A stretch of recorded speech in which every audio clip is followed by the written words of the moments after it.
Welcome, I'm Paul, this is Dave. Today I have 16 Glitch in the Matrix stories for you. The road vanished, replaced with buffalo? Case file number 2255, written by Cyclopean Sloth. The Buffalo Stampede, from another dimension. A good many years ago, I was on a Thanksgiving drive with my friend to have dinner with her parents. It was several hours from Indiana to somewhere in Michigan. We were over halfway there, and it was a quiet patch of road. One moment, the road was there. Next minute, no road, not even a path. An open field with tall grasses, trees, and well, just when you think it can't get weirder, buffalo. Like a herd.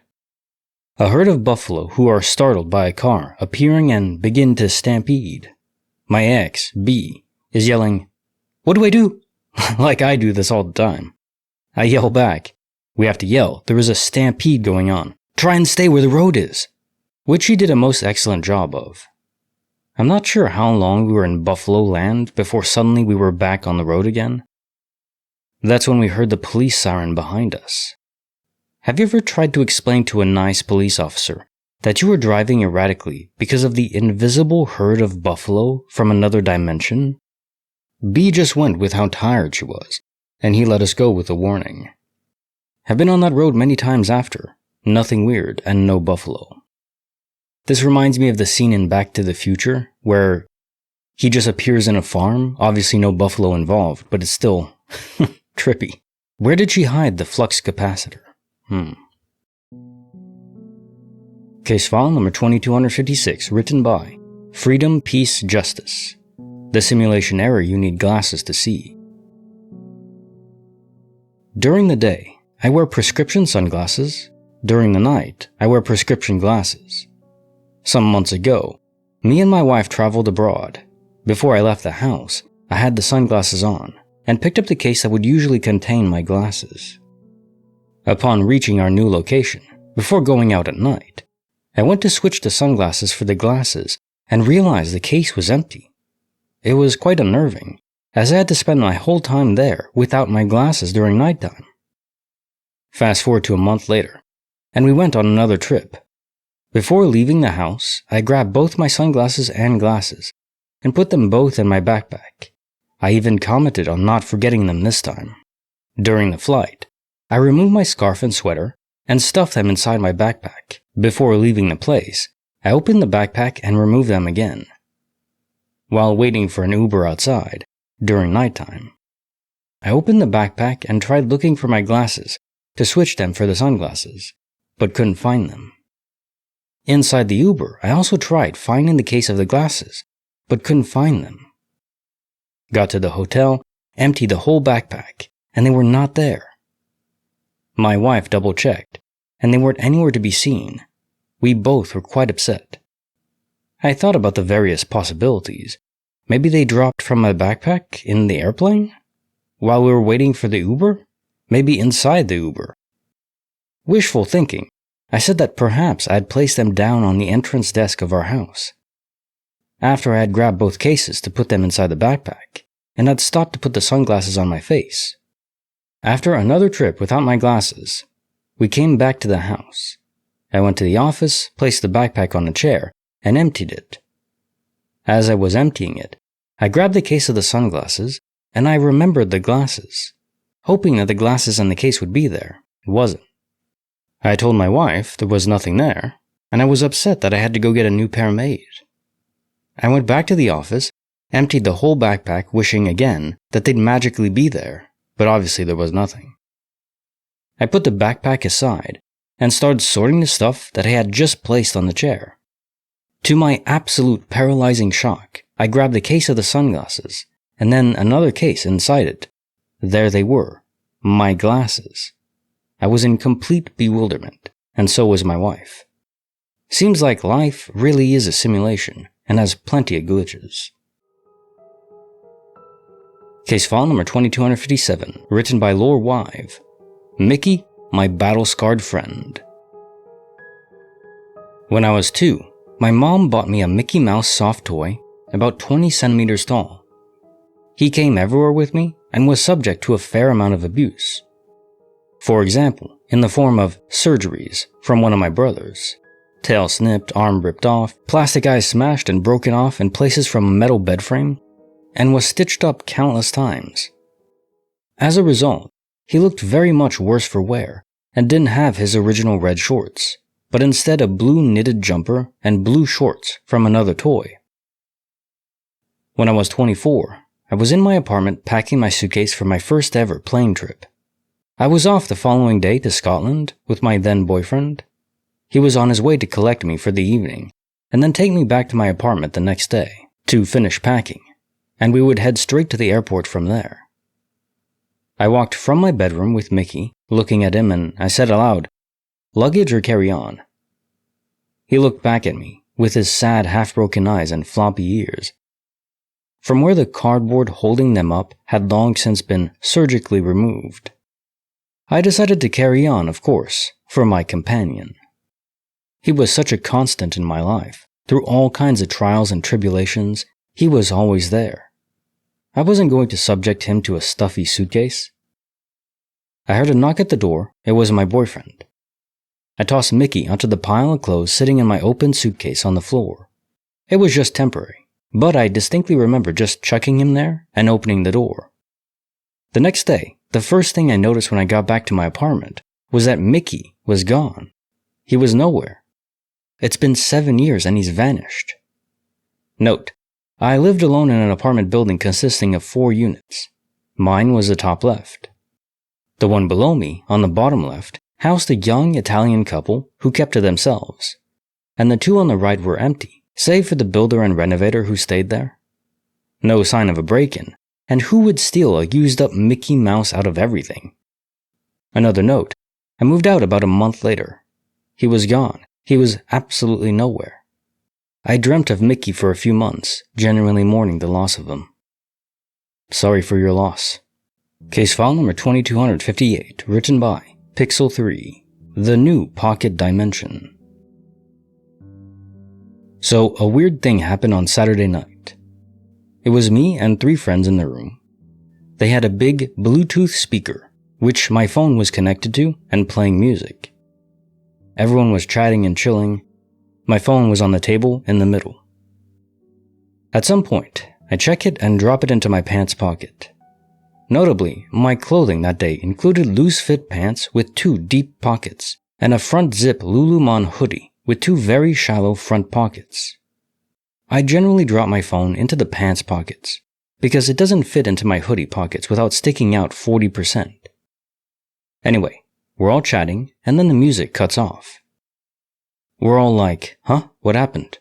So we started looking for my phone. It's not on the table. I'm checking all my pockets in front of everyone and patting down my clothing. Just can't find it. My friend checks the bathroom in case I left it in there. Nope. So I'm just standing there, going with, let's just try calling it. And then I look down and it's in my hoodie pocket, visibly sticking halfway out of it. Like, how did I miss that? You guys just watched me pat myself down and check all my pockets, right? You saw that. They're like, what the hell, yeah.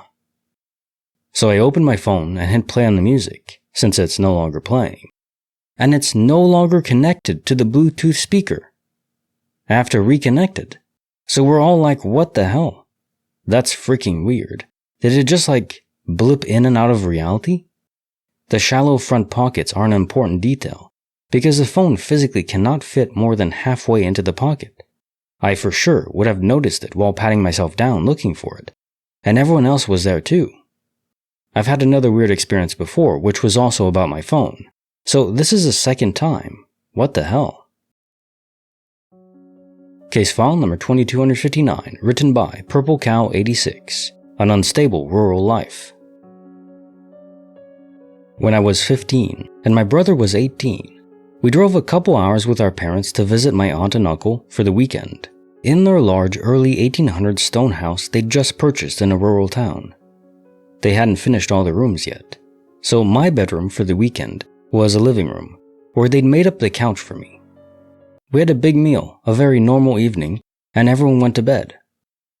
I slept normally, stirring a few times and noticing the embers in the fireplace. I remember this because I had never slept in front of a fireplace before. It felt like something out of a movie. When I first opened my eyes, the next morning as the sun was coming up, I was immediately startled with a surge of adrenaline.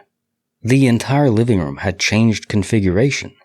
The couch I was sleeping on was no longer facing the fireplace, but was perpendicular to it, facing another side of the room. The chairs were arranged neatly, facing the couch. The large area rug everything rested on was turned the other way. I heard others already awake in the nearby kitchen, so I scrambled out of bed to see how and why they switched all of this while I slept.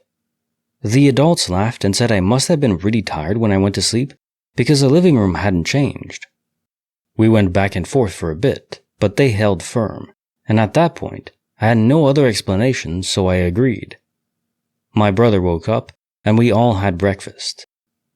After breakfast, he and I walked towards the living room, and when he reached the doorway, he said, "Whoa, who rearranged everything?" I couldn't believe it. We chatted for a minute, and I told him what happened and how no one else had agreed.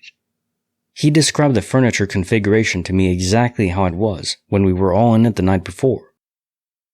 I made him go back to the kitchen with me to tell the adults. They couldn't understand what we meant, and clearly thought we were messing around. There's no way I wouldn't have woken up if this was a trick. I've always been a light sleeper.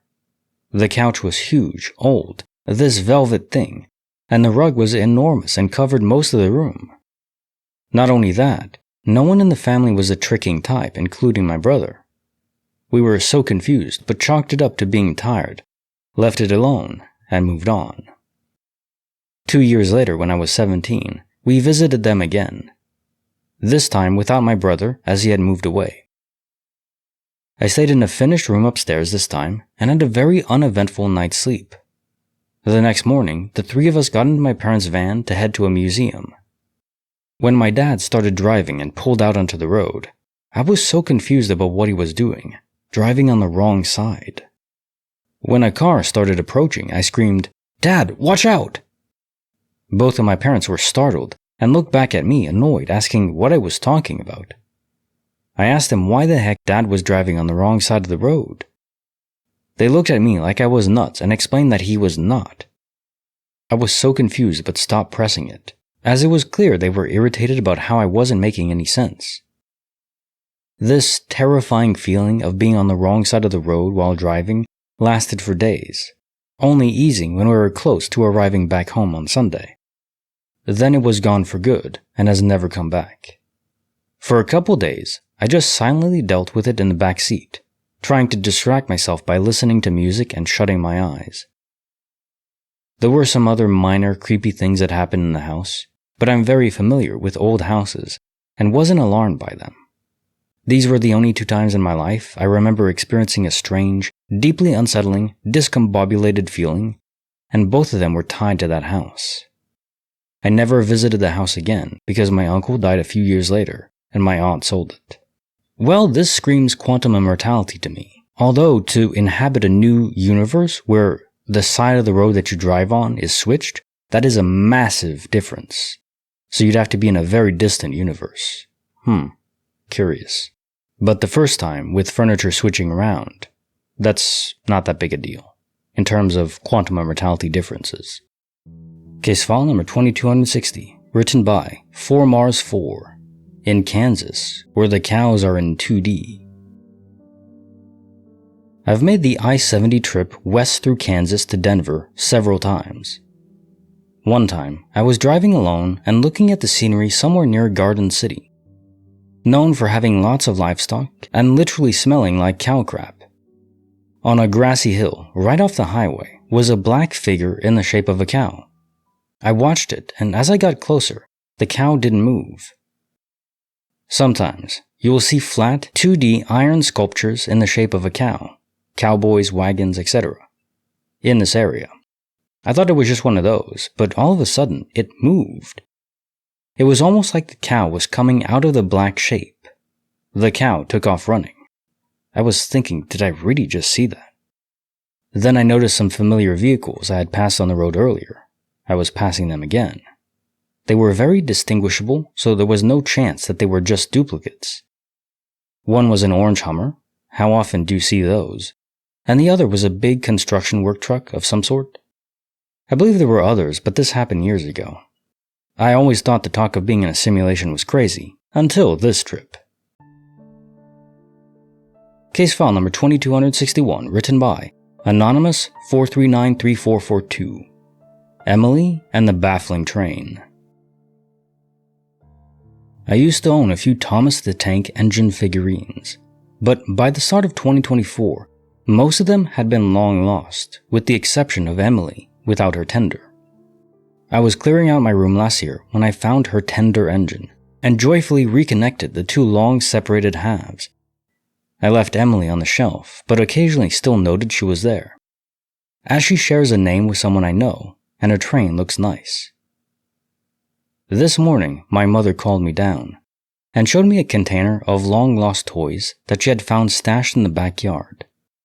Within it were toys belonging to many franchises, and to my delight, I found the other Thomas the Tank Engine trains. Emily and her tender were within the container? I was so confused and wondered why on earth we had two. I rushed to my shelf and she was gone from there. The only one I had was in my hands. My mother denied having removed anything from my shelf. In any case, Emily was underneath 2 or 3 layers of other toys. Case file number 2262, written by Don't Pay the Baby. The Impossible C. Mills Loop. I know it was early 2020 because it was a few weeks before the UK locked down for COVID. Never had anything weird happen before or since, but I still think about this because it was so odd. Not scary, just I can't explain it, and it makes me almost laugh at myself sometimes. I'd been getting the same train to and from work in Bristol for about 3 years. It's a small, local line, and despite it being 5 stops, including the one where I get on the train, it only takes about 15 minutes in total, because there are small little stations fairly close together. One evening I was on the train home. We stopped on the 4th station, clearly signposted C. Mills, and as we departed, I got up to stand by the door, along with the other few people that I shared the train with every day, because it's only about 3 minutes until our stop. Nothing out of the ordinary there. I glance at my phone and it is 5:30 p.m. on the dot. The only reason I remember that is because of what happened after. After a few minutes, the train stops and we all go to step out, but we are at C. Mills again.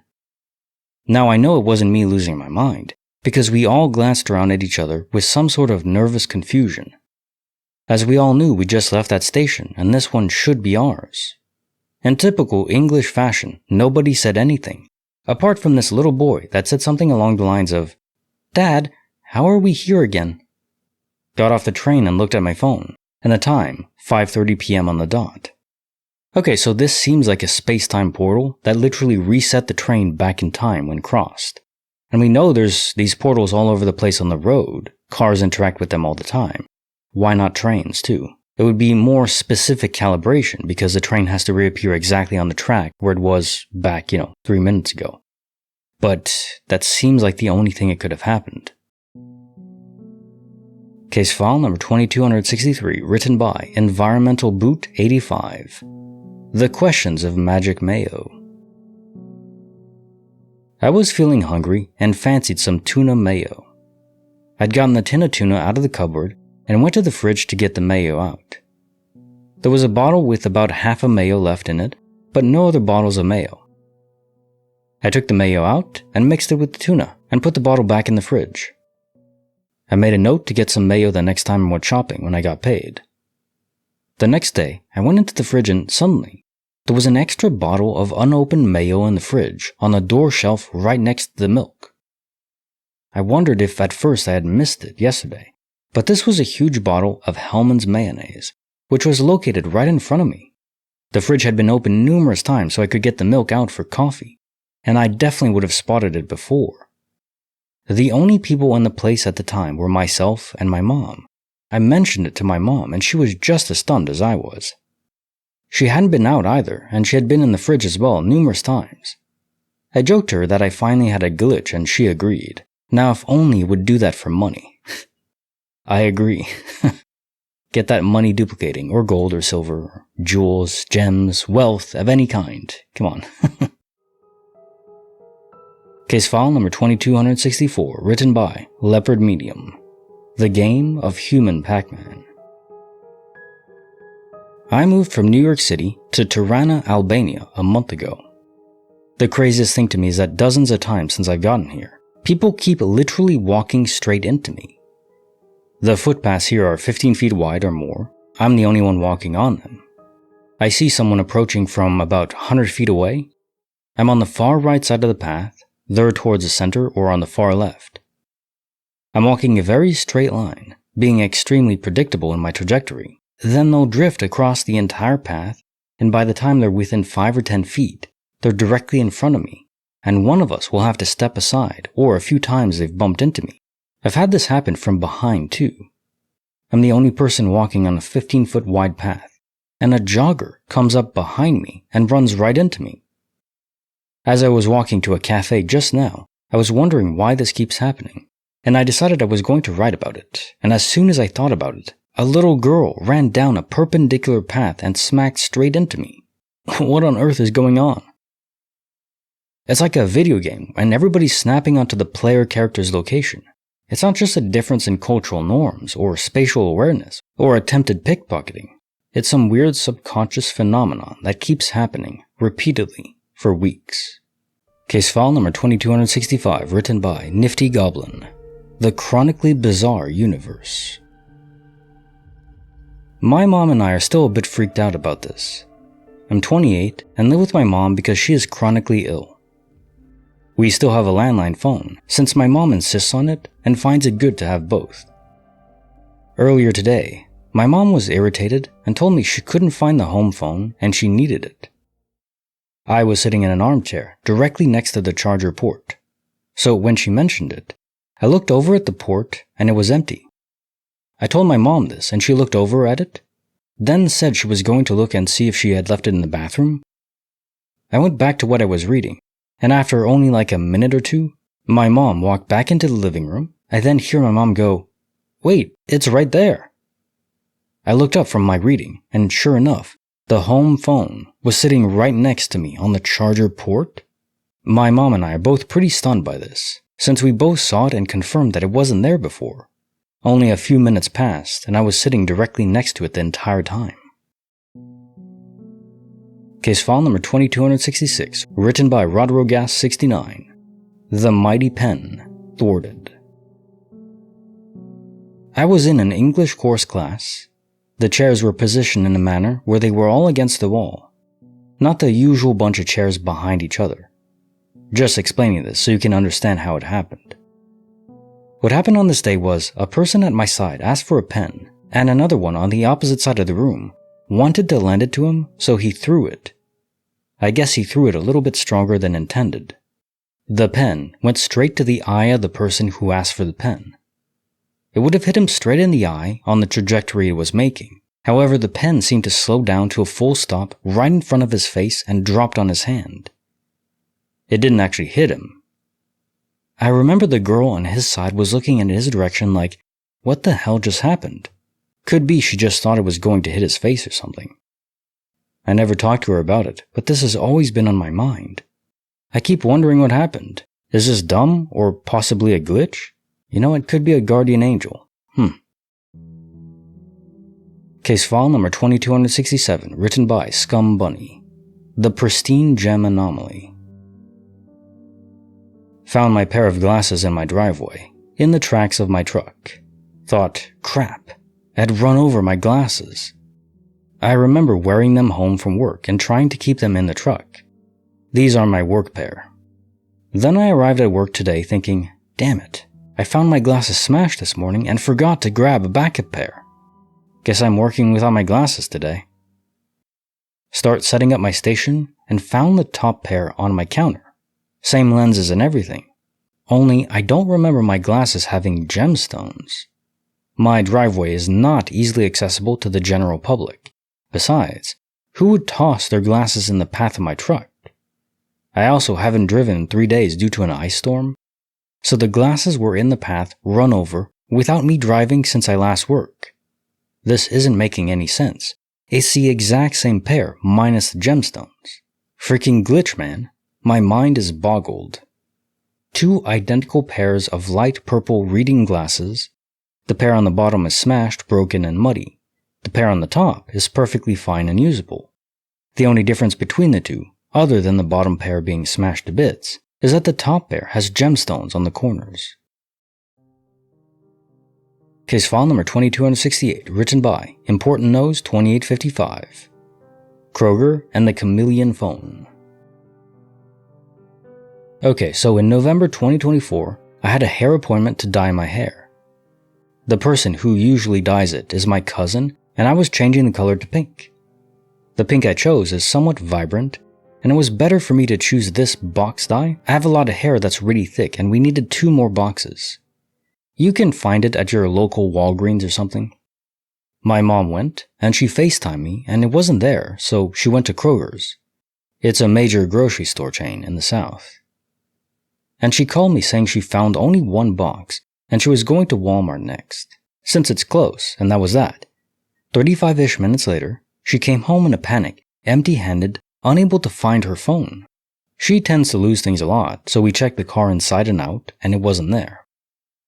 I checked the location. It said it was in the Kroger parking lot, so I let her use my iPad to locate it. She had to reorder a new phone as she still couldn't locate it.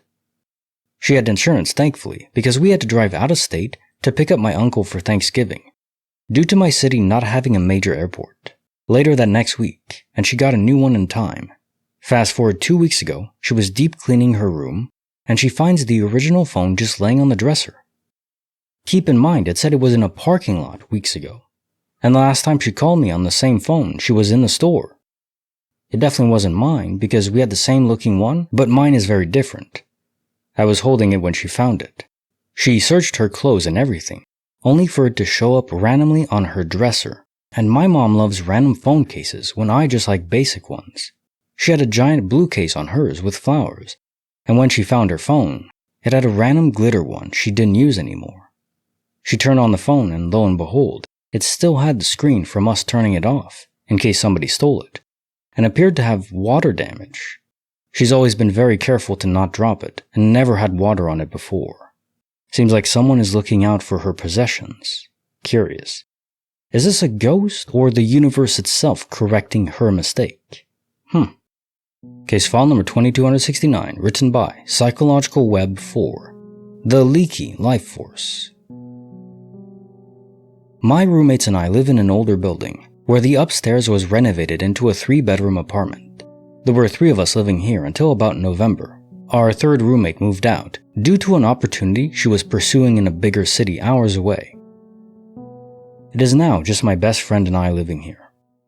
It's important to note that although renovated, our building is old, and has a very weird setup. The 2 bedrooms my roommates live in are in the very back of the house, and our kitchen, living room, dining room, bathroom are at the front, and my roommates have to walk through it to get to the living room, bathroom, kitchen, etc.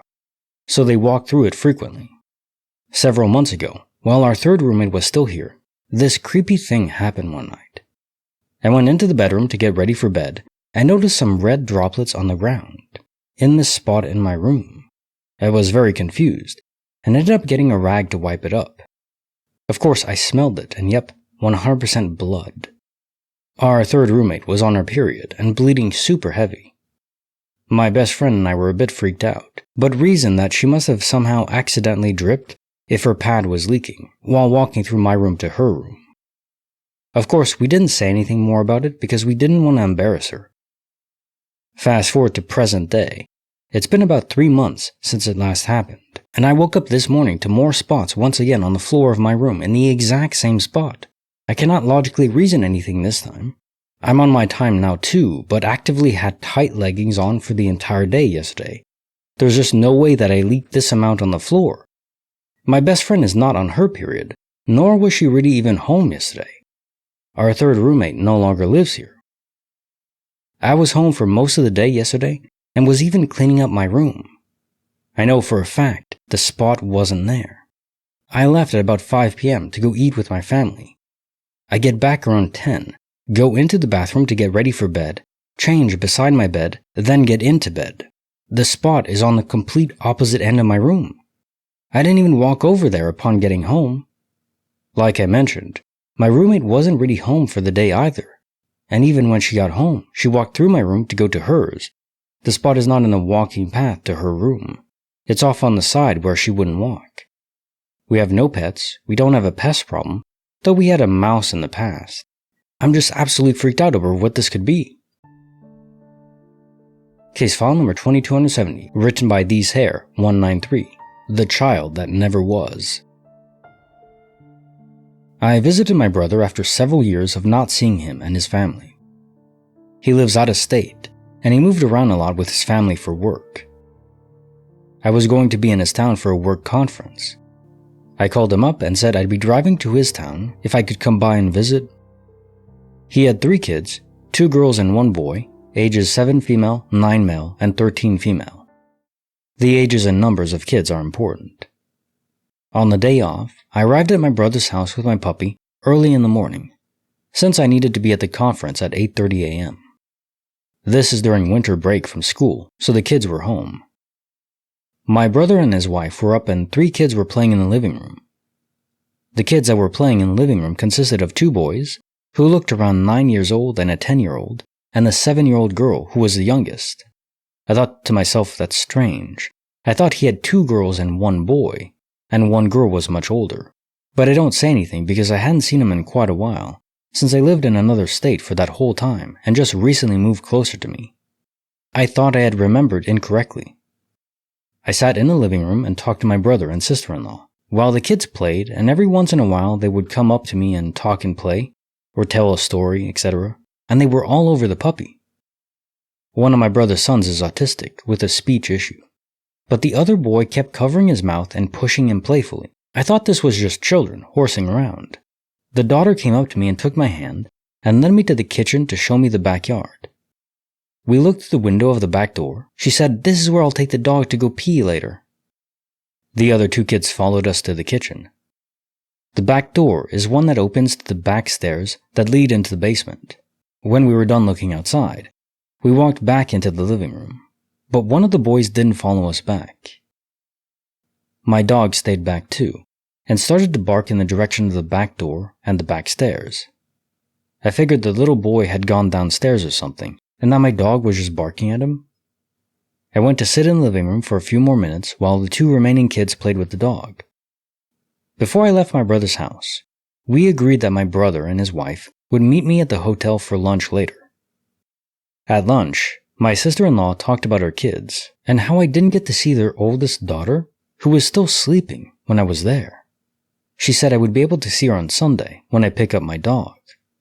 My jaw dropped. I said to them that I did see all 3 kids there this morning. My sister-in-law looked confused. My brother told me to stop talking about stuff like that, but it was more of a sad tone than angry. I've never brought it up again. Wow, I don't know if I could resist. Now time for the jokes of the day.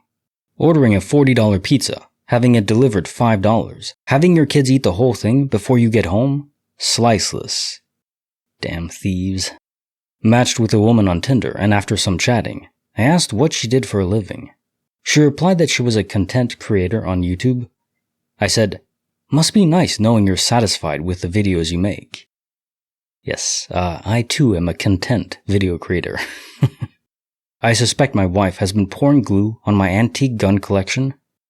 She denies it, but I'm sticking to my guns. My wife caught me holding in my stomach while standing on the bathroom scales. That's not going to help you, you idiot.